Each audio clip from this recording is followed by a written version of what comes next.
ಬರಂತೆ ಲಕ್ಷ್ಮಣ ತೀರ್ಥ ದೇವಸ್ಥಾನದ ಹತ್ರನು ಅದು ಕೊಡ್ಲಿಲ್ಲ ಅಂದ್ರೆ ಬಂದಿ ನಿಂತ್ಕೊಂಡು ಹಾಕ್ರಿ ಹೇಳಿದ್ರವೆ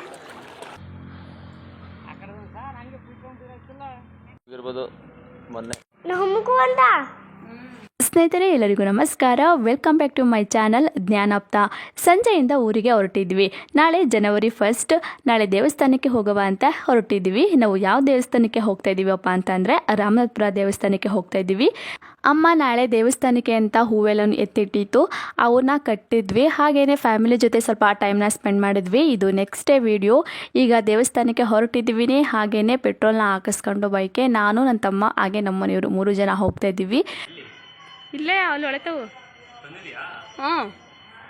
ಅಲ್ಲೂ ಕೊಡ್ತಾರಂತೆ ಲಕ್ಷ್ಮಣ ತೀರ್ಥ ದೇವಸ್ಥಾನದ ಹತ್ರನು ಅದು ಕೊಡ್ಲಿಲ್ಲ ಅಂದ್ರೆ ಬಂದಿಲ್ಲಿ ತಿನ್ಕೊಂಡು ಹೋಗೋದು, ಇಲ್ಲ ಅಂದ್ರೆ ತಿಂದ್ಬಿಟ್ಟು ಹೋಗೋದು ಅಲ್ಲಿಗೆ ಬಾವಂತೆ. ನಾವು ಬೆಳಗ್ಗೆ ಬೇಗನೆ ಬಂದಿದ್ವಿ. ಹೊಳೆಗೆ ಹೋಗಿ ಸ್ನಾನ ಮುಗಿಸ್ಕೊಂಡು ಬಂದ್ವಿ. ಇಲ್ಲಿ ಕಾವೇರಿ ನದಿ ಹರಿಯುತ್ತೆ. ಮೊದಲು ಸುಬ್ರಹ್ಮಣ್ಯೇಶ್ವರ ಟೆಂಪಲ್ಗೆ ಹೋಗಿ ಪೂಜೆನೆ ಮುಗಿಸ್ಕೊಂಡು ಬಂದ್ವಿ. ಅಲ್ಲಿ ವಿಡಿಯೋ ಮಾಡೋಂಗಿರಲಿಲ್ಲ, ಹಾಗಾಗಿ ನಾನು ಮಾಡಲಿಲ್ಲ. ಇಲ್ಲಿ ಸೋಮೇಶ್ವರ ಟೆಂಪಲ್ಗೆ ಬಂದಿದ್ವಿ. ಇಲ್ಲಿ ತುಂಬ ರಶ್ ಏನು ಇರಲಿಲ್ಲ, ಹಾಗಾಗಿ ವಿಡಿಯೋನ ಮಾಡಿಕೊಂಡೆ. ಇಲ್ಲಿ ಯಾವುದೇ ರೀತಿ ಬೋರ್ಡ್ ಹಾಕಿರಲಿಲ್ಲ ವಿಡಿಯೋ ಮಾಡಬಾರ್ದು ಅಂತ ಹೇಳಿ. ಅಲ್ಲಿ ಹಾಕಿದ್ರು, ಹಾಗೆಯೇ ಸಿಕ್ಕಾಪಟ್ಟೆ ರಶ್ ಇದ್ದರು ಸುಬ್ರಹ್ಮಣ್ಯೇಶ್ವರ ಟೆಂಪಲಲ್ಲಿ. ಅದಕ್ಕೋಸ್ಕರ ನಾನು ವಿಡಿಯೋ ಮಾಡೋಕ್ಕೆ ಹೋಗಲಿಲ್ಲ.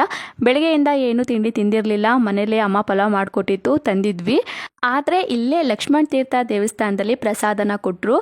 ಮುಂಚೆ ಕೊಡ್ತಿದ್ರೋ ಇಲ್ವೋ ನನಗೆ ಗೊತ್ತಿಲ್ಲ. ನಾವು ಯಾವಾಗಲೂ ಆ ಕಡೆ ಸೈಡ್ ಹೋಗಿರಲಿಲ್ಲ. ಈ ಸಲ ಟೈಮ್ ಇತ್ತು, ಹಾಗೆಯೇ ಬೇಗ ಸುಬ್ರಹ್ಮಣ್ಯೇಶ್ವರ ಟೆಂಪಲಲ್ಲಿ ಸೋಮೇಶ್ವರ ಟೆಂಪಲಲ್ಲೆಲ್ಲ ದರ್ಶನ ಆಗಿದ್ದರಿಂದ ಟೈಮ್ ಇತ್ತು. ಅದಕ್ಕೋಸ್ಕರ ಆ ಕಡೆ ಹೋಗುವ ಅಂತ ಹೇಳಿ ಹೊರಟಿದ್ದು. ಆದರೆ ಅಲ್ಲೇ ಪ್ರಸಾದ ಕೊಟ್ಟರು. ಪ್ರಸಾದ ದೇವ್ರ ಪ್ರಸಾದ ಯಾರಾದರೂ ಬಿಡ್ತಾರಾ? ಇಲ್ಲ ಅಲ್ವಾ? ಅದಕ್ಕೋಸ್ಕರ ನಾವು ತಿನ್ಕೊಂಡು ಬಂದ್ವಿ. ಇನ್ನು ಮನೆಯಿಂದ ತಂದಿರೋದು ಸುಮ್ಮನೆ ವೇಸ್ಟ್ ಮಾಡೋದು ಬೇಡ ಅಂತ ಹೇಳಿ ಅದನ್ನು ಸ್ವಲ್ಪ ತಿಂದ್ಬಿಟ್ಟು ಇನ್ನು ಮಿಕ್ಕಿರೋದೆಲ್ಲನೂ ಮೀನಿಗೆ ಹಾಕಿದ್ವಿ. ಅವು ತುಂಬ ಇದು ಮೀನು. ಇಲ್ಲಿ ಬಂದಿರೋರಿಗೆ ಗೊತ್ತಿರುತ್ತೆ ಎಷ್ಟಿರುತ್ತೆ ಅಂತ ಹೇಳಿ. ಇದು ಸೋಮೇಶ್ವರ ಟೆಂಪಲ್ಗೆ ಮತ್ತೆ ಬಂದು ಆ ಮೀನಿಗೆ ಊಟ ಎಲ್ಲನೂ ಹಾಕಿ, ಹಾಗೆಯೇ ಇಲ್ಲಿ ಇವಾಗ ಜಾತ್ರೆ ಕಟ್ಟಿರುತ್ತೆ. ಅಂದರೆ ಕಡಲೆಪುರಿ ಪ್ರತಿಯೊಂದು ಜಾತ್ರೆಯಲ್ಲಿ ಏನೇನೆಲ್ಲ ಕಟ್ಟಿರುತ್ತೆ ಅದೆಲ್ಲ ಕಟ್ಟಿರುತ್ತೆ. ಜಾತ್ರೆನ ನೋಡಿಕೊಂಡು ಮನೆಗೆ ಹೋಗೋಕ್ಕಾಗುತ್ತೆ ಅಂತ ಹೇಳಿ ಮತ್ತೆ ಬಂದ್ವಿ.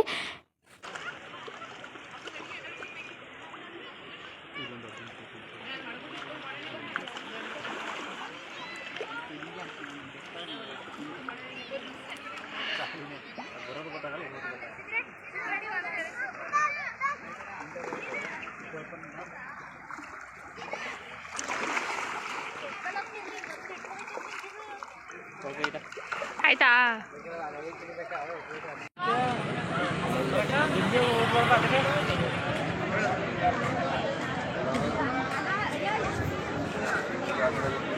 ಪೂಜೆನ ಮುಗಿಸ್ಕೊಂಡು ಮನೆಗೆ ಬಂದರೆ ಅಪ್ಪ ಅವರು ಮಾರ್ಕೆಟ್ಗೆ ಅಂತ ಟೊಮೊಟೊ ಹಣ್ಣು ಕೊಯ್ತಾ ಇದ್ರು. ನಾವು ಹಾಗೇನೆ ಮನೇಲಿ ಸ್ವಲ್ಪ ರೆಸ್ಟ್ ಮಾಡಿ ನಾವು ಕೂಡ ಹೊಲದ ಹತ್ರಕ್ಕೆ ಹೋದ್ವಿ. ನಾವು ಕೂಡ ಟೊಮೊಟೊ ಹಣ್ಣು ಸ್ವಲ್ಪ ಕೂದಿದ್ವಿ. ಆಲ್ರೆಡಿ ಅವರೆಲ್ಲ ಸ್ವಲ್ಪ ಜಾಸ್ತಿ ಕೂದಾಗೋಗಿತ್ತು, ಇನ್ನು ಸ್ವಲ್ಪ ಇತ್ತು. ಅದನ್ನು ಕುಯ್ಕೊಂಡು ಮನೆಗೆ ಬಂದ್ವಿ. ನಮ್ಮ ಟೊಮೊಟೊ ಈ ಸಲ ಇಳುವರಿ ಚೆನ್ನಾಗಿ ಬಂದೈತೆ, ಆದರೆ ರೈಟ್ ಮಾತ್ರ ಇಲ್ಲ. ರೈಟ್ ಡೌನ್ ಆಗೈತೆ. ಅಪ್ಪ ಯಾವಾಗ ಟೊಮೊಟೊ ಹಾಕಿದ್ರೂ ಹೀಗೆ ಆಗುತ್ತೆ. ರೈಟ್ ಸ್ವಲ್ಪ ಪೀಕಲ್ಲಿದ್ದಾಗಲೇ ಹಾಕ್ತಾರೆ. ಇವರವು ಹಣ್ಣು ಬರೋ ಅಷ್ಟರೊಳಗೆಲ್ಲ ಸ್ವಲ್ಪ ರೈಟ್ ಡೌನ್ ಆಗಿಬಿಡುತ್ತೆ.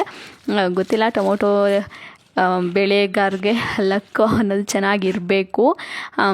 ಟೊಮೊಟೊ ರೈಟ್ ಸಿಕ್ಕಿದ್ರೆ ಪರವಾಗಿಲ್ಲ. ಟೊಮೊಟೊ ರೈಟ್ ಸಿಗಲಿಲ್ಲ ಅಂತಂದರೆ ಮಾಡಿರೋ ಖರ್ಚು ಸುಧಾ ಆಗೋಲ್ಲ, ಎಲ್ಲ ಮೈ ಮೇಲೆ ಬಂದುಬಿಡುತ್ತೆ. ಈ ಸಲ ಟೊಮೊಟೊ ಗಿಡದಲ್ಲಿ ಟೊಮೊಟೊ ಇಳುವರಿ ಅಂತೂ ಸಖತ್ತಾಗಿ ಬಂದಿದೆ, ಆದರೆ ರೈಟ್ ಇಲ್ಲ. ನೋಡಬೇಕು ನೆಕ್ಸ್ಟ್ ಹೋಗ್ತಾ ಹೆಂಗಾಗುತ್ತೆ ಅಂತ ಹೇಳಿ.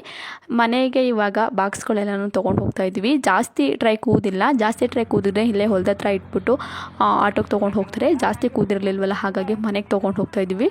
ಇವನ್ನ ಬೈಕಲ್ಲಿ ತೊಗೊಂಡು ಹೋಗ್ತಾರೆ. 2 ಬೈಕ್ ಇದ್ದಾವೆ, ಬೈಕಲ್ಲೇ ತೊಗೊಂಡು ಹೋಗ್ತಾರೆ. ಇವತ್ತು ಆಟೋ ಏನು ಮಾಡಲ್ಲ. ಜಾಸ್ತಿ ಇದ್ದಾಗ ಮಾತ್ರ ಆಟೋ ಮಾಡ್ತಾರೆ. ಇನ್ನೂ ಸ್ವಲ್ಪ ಜಾಸ್ತಿ ಇದ್ದಾಗ ಅಂದರೆ ಟೊಮೊಟೊ ಹಣ್ಣು ತೊಗೊಳ್ಳೋರೆ ಹೊಲಕ್ಕೆ ಬಂದು ತೊಗೊಂಡು ಹೋಗ್ತಾರೆ. ಅಂದರೆ ಅವ್ರಿಗೆ ತುಂಬ ಜಾಸ್ತಿ ಇರಬೇಕು, ಒಂದು 50 ಟ್ರೈ 60 ಟ್ರೈ ಆ ಥರ ಇದ್ದರೆ ಅವರೇ ಬಂದು ತೊಗೊಂಡು ಹೋಗ್ತಾರೆ.